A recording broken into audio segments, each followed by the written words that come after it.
Hello children, welcome back to the new session of our Standard 6 Science lesson number 8 body movements.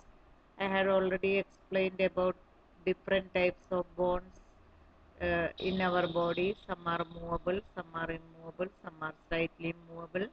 With example already studied. Today you will study about the cartilage as well as how the muscles also helping in the movements of the body. First of all, what is cartilage? Last class I had already explained. You might be heard that there are some additional parts of the skeleton that are not as hard as the bones which can be bent. These are called cartilage. For example, feel your ear. When you will touch your earlobe, you can see on the upper part it is little bit hard and lower portion it is very fleshy and very easily we can bend it also. So those portion which is easy to bend and not hard as other parts of our body, they are called the cartilage. There do not seem to be any bones in this ear portion, that is on the pinna or the earlobe. So you can see on the picture the person who is catching his earlobe, upper portion and lower portion. You can see upper portion little bit hard and lower portion very fleshy and very easily we can bend it also. Now with the help of this cartilage, the bones can move as well as it is soft also, it is stretchable also. So you can see some other part of our body also having this type of cartilage, like nose. Nose also having the cartilages. Now, you can see which other parts of our body having the cartilage.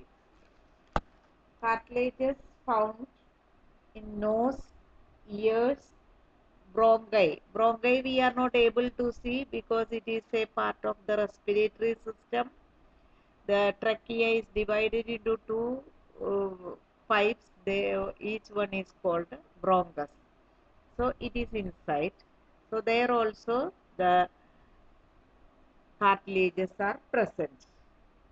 So cartilages is present in nose, ears, bronchi and between the joints of our body. So if you will touch your nose also you can fold it to a certain extent because the bones are very thin and cartilages are more.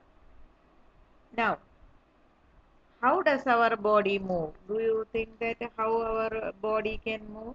Our body moves by the combined action of the bones and muscles. So, what is meant by muscles and how the muscle works? That you will study now. Before that, one activity given just to see that you can fold or you can see make a fist with one hand. Bend your arm at the elbow and touch your shoulder with the thumb. It is shown in the picture also on the screen. You can see the person who is showing his muscles. You yourself you can make a fist with one hand and bend your arm at the elbow and touch your shoulder with the thumb. You can see how you feel that. Touch with the other hand. Do you observe a swollen portion in the upper arm? Those who are doing exercises and practicing in gym, etc., their muscles are very clearly we can see.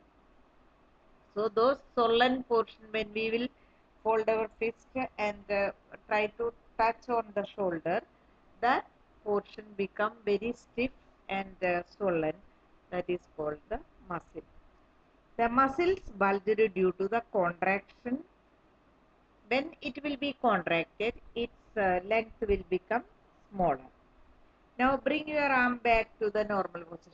So after folding, you stretch your arm normally. Then what happened? Is it still contracted? No. You can observe similar contraction of muscles in your legs when you walk or run.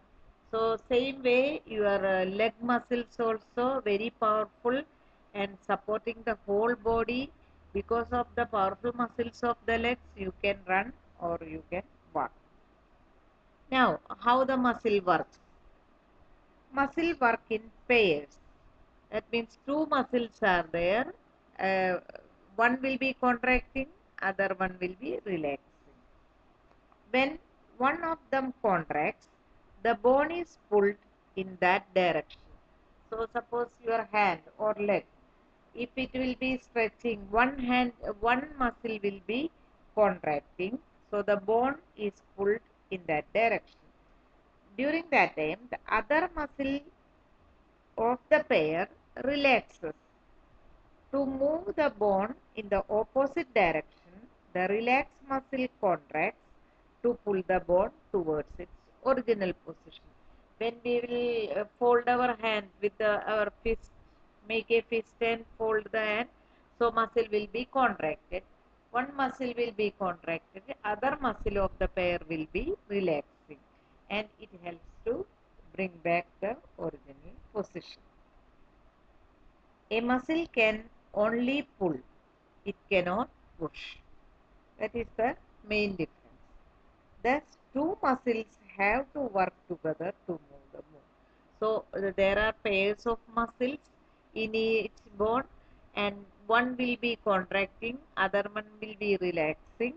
So, a muscle can only pull and it cannot push. So, the two muscles have to work together to move the bone. Now, you can see on the picture how the contraction and relaxation of the muscles, two muscles work together to move the bone. Suppose you want to raise your hand, you want to hold something. When you are traveling in the bus, you are catching on the rail. So how you will stand in train also, we will catch the rails when we will enter into, if there is no place to sit. So there the muscles, one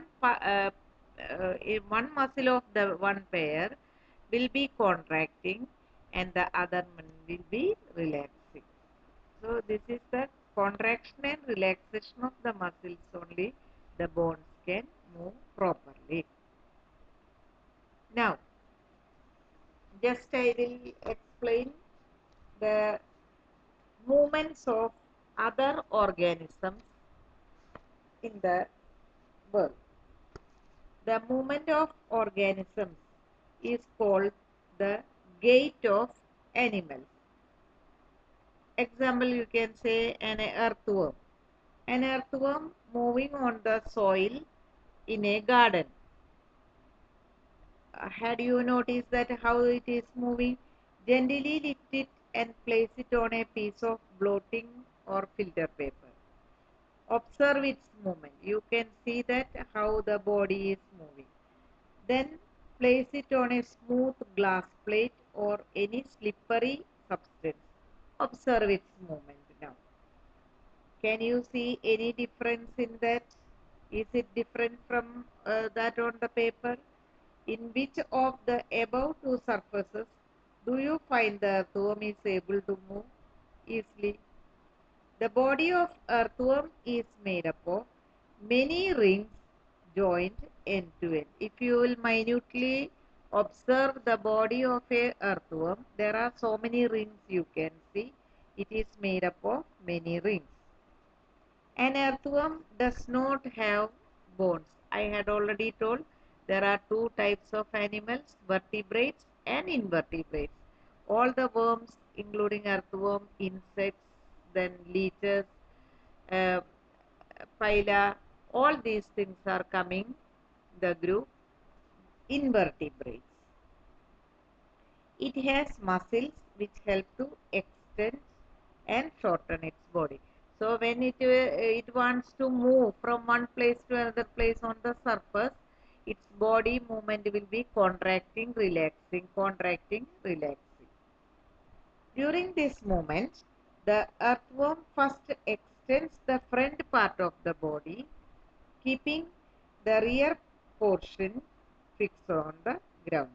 So its front part will be try to move first. So the behind portion will be fixing on the ground. Then it fixes the front end and releases the rear end. It then shortens the body and pulls the rear end forward. This makes it move forward by a small distance. So one end will be fixing on the ground, the other end will be started moving. Then again relaxing, the other end will be fixing, front end will be moving. So this way it will be moving on the ground or the surface. Repeating such a muscle expansion and contractions, the earthworm can move through soil. Its body secretes a slimy substance to help the movement. So this is one type of movement, that is the earthworm. It is an invertebrate moving on the ground or any other surface because of the contraction and relaxation of the muscles.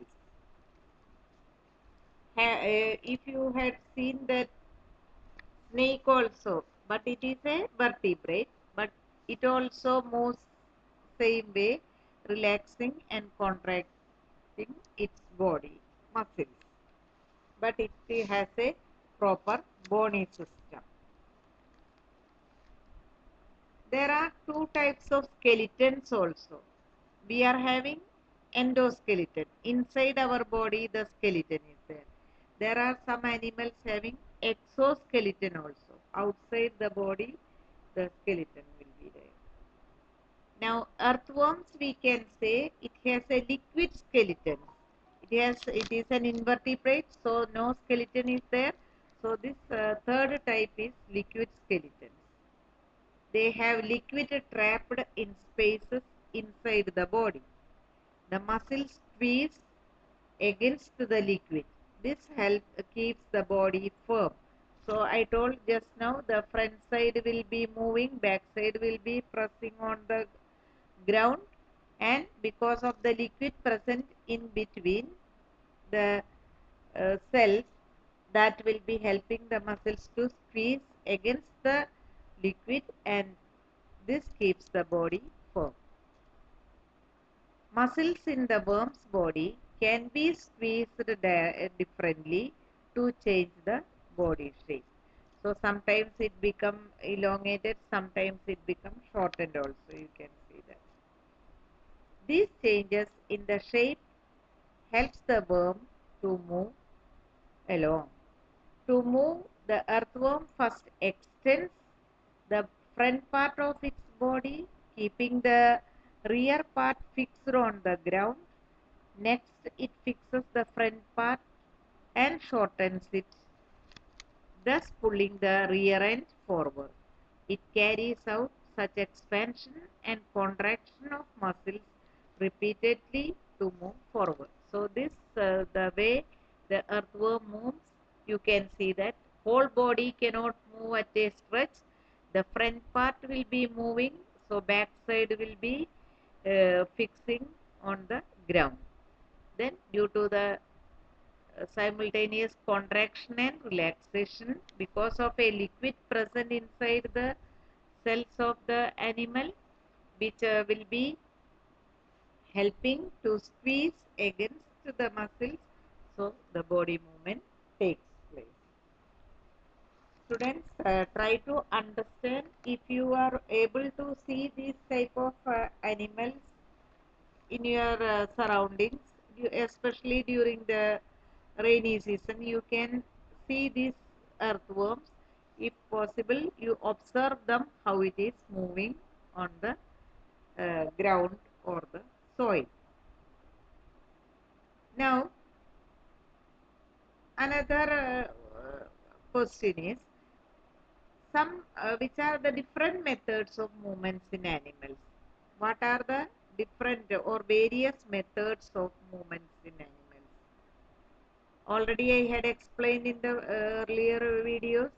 The different methods of movements of animals are walking, like us, we are walking, running, a horse, and a dog. All these are running ones. Rabbits, then hopping, flying, swimming, jumping, crawling. All these are various types of movements of animals according to their adaptations. Now, why do different animals have different gaits? Why they are not having the same mode of movement? Because different animals have different types of habitats. I told many of them are terrestrial ones, some are burrowing ones, some are avians, some are aquatic. So all these type of habitats where they are adapted to live, according to that their movements also different. Some live on the ground, some lives on the trees, some live in water. Due to the difference in habitats, animals require different methods of locomotion, especially the animals living in water, fish. In water, they cannot walk, they cannot run. So, only the possibility is they can swim with the help of the fins. Some need to fly, some need to swim, some need to walk or to run. Birds, they are mostly flying in the sky. So, their forelimbs are modified into wings, and the body shape is also just like a boat, and it is light in weight, and the wings help to fly, because in the air we cannot walk, so their body is adapted to move in the air. Also, the body structure is different in animals. Some animals do not have legs. For example, snake, these worms, they do not, leeches, they do not have the legs. They move in some other manner. Hence, different animals have different gaits. So, the animals, how they are moving, that process, what do you mean by gait? The manner in which the living organisms move from one place to another is called the gait. So, different organisms having different uh, gaits because they due to their different habitats. Some are avian, some are terrestrial ones, some are burrowing ones, some are living on the trees, and some are in water. Camel, you can see they are adapted to live in the desert regions. They have padded sole is there, and the body is also adapted to live in such conditions. So, different organisms having different modes of movement. So, students, today what I had explained, I hope you had followed. We are explaining very less portion every day, because you can read and you can understand the method what we are explaining daily. So you have to read the textbook. Textbook reading, if not done, only mugging up some question answers, it is not possible. You have to learn, you have to read the textbook, try to listen the videos which the teachers are explaining. We are taking the different books to refer before explaining. Not only one textbook, we are referring some other books also, and try to get maximum points covering according to your syllabus and explaining. So please listen carefully and try to understand.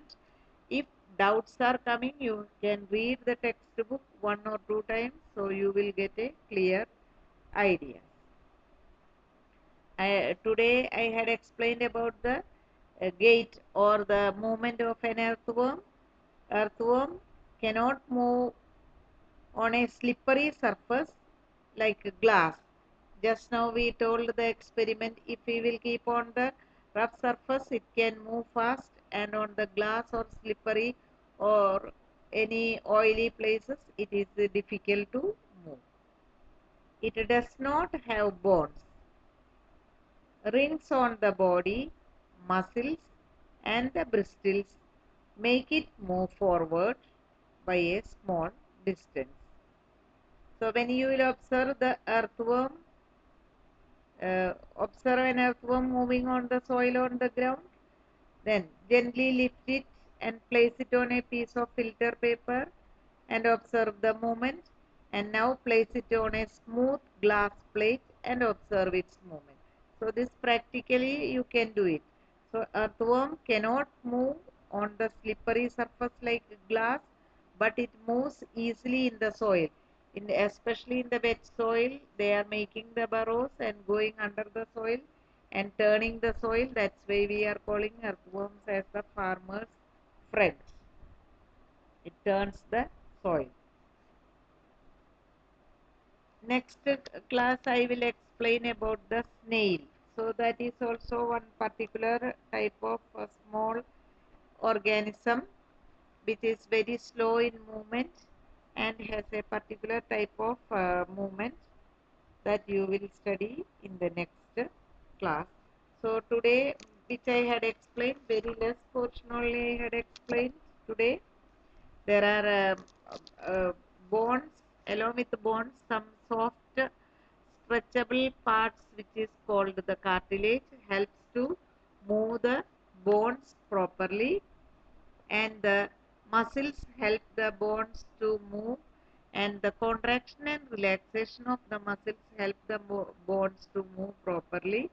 And there are uh, three types of skeletons: endoskeleton, exoskeleton, and liquid skeleton. Endoskeleton already human beings and other animals. Exoskeleton also you will study, that is about cockroach or the snail. And the liquid skeleton, just now I had explained, that is earthworm. There is a fluid present inside its body, and that fluid space the muscles so it can move it fast. So I hope you had followed today. Today I am going to wind up my class. Remaining we will do in the next class. So students, read as well as listen the video carefully and learn also. We will meet again. Till then, take care and good.